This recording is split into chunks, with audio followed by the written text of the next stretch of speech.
Hello, ഇത് strawberry ലവേഴ്സിന് വേണ്ടിയിട്ടുള്ളതാണ്. Strawberry ഇഷ്ടമുള്ളവരാണെങ്കിൽ ഈ വീഡിയോ എന്തായാലും സ്കിപ്പ് ചെയ്യാണ്ട് കാണണേ. സ്ട്രോബെറിയും പിന്നെ അതുപോലെ ചോക്ലേറ്റും തമ്മിലൊരു കോമ്പിനേഷൻ ഉണ്ട്. അതൊരു പ്രത്യേക ടേസ്റ്റാണ്, എനിക്ക് ഭയങ്കര ഇഷ്ടമാണ്. അപ്പോൾ ഇന്ന് നമ്മൾ സ്ട്രോബെറി വെച്ചിട്ടില്ല ഒരു കുഞ്ഞ് പൊടിക്കൈ കേട്ടോ, നമുക്ക് പിള്ളേർക്കൊക്കെ ഉണ്ടാക്കി കൊടുക്കാൻ പറ്റുന്ന ഒരു ലോലിപോപ്പ് ഉണ്ടാക്കിയേക്കാം.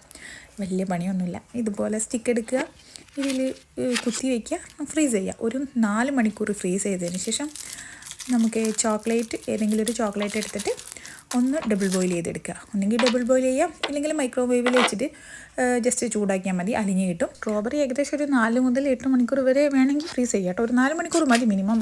അപ്പം തന്നെ അതൊരു എന്താ പറയുക, ഫ്രീസ് ചെയ്യുമ്പോൾ പിന്നെ പ്രത്യേകം ശ്രദ്ധിക്കേണ്ടത് ഇതുപോലെ അടച്ച് വെച്ചിട്ട് വേണം കേട്ടോ ചെയ്യാൻ. ഒരു കവറൊക്കെ വെച്ചിട്ട് അടച്ച് വെച്ചിട്ട് വേണം ചെയ്യാൻ, അല്ലെങ്കിൽ തമ്മിൽ ഒട്ടിപ്പോവും.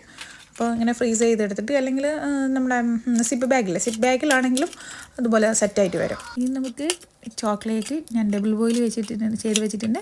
അപ്പോൾ അതിലേക്കൊന്ന് ഡിപ്പ് ചെയ്തെടുക്കുക. പിന്നെ ചോക്ലേറ്റ് പ്രത്യേകം ശ്രദ്ധിക്കുക, ആ ചൂട് പോകുന്നതിനനുസരിച്ച് ചോക്ലേറ്റ് സെറ്റായിപ്പോൾ.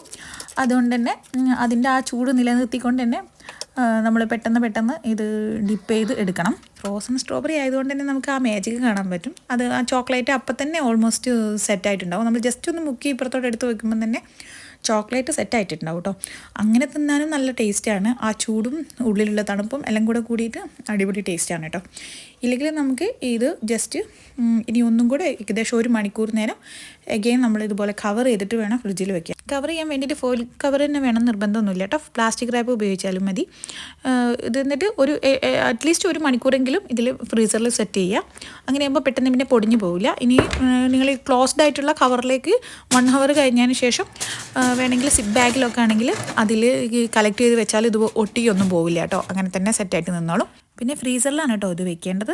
എനിക്ക് ഏറ്റവും കൂടുതൽ ഇഷ്ടപ്പെട്ടത് നമ്മൾ ആ ഡിപ്പ് ചെയ്യുന്ന അതേ സമയം തന്നെ കഴിക്കുന്നത് കേട്ടോ. ആ ചെറിയൊരു ചൂട് ഉള്ളിലുള്ള തണുപ്പും കൂടെ കൂടുമ്പോൾ അടിപൊളിയാണ്.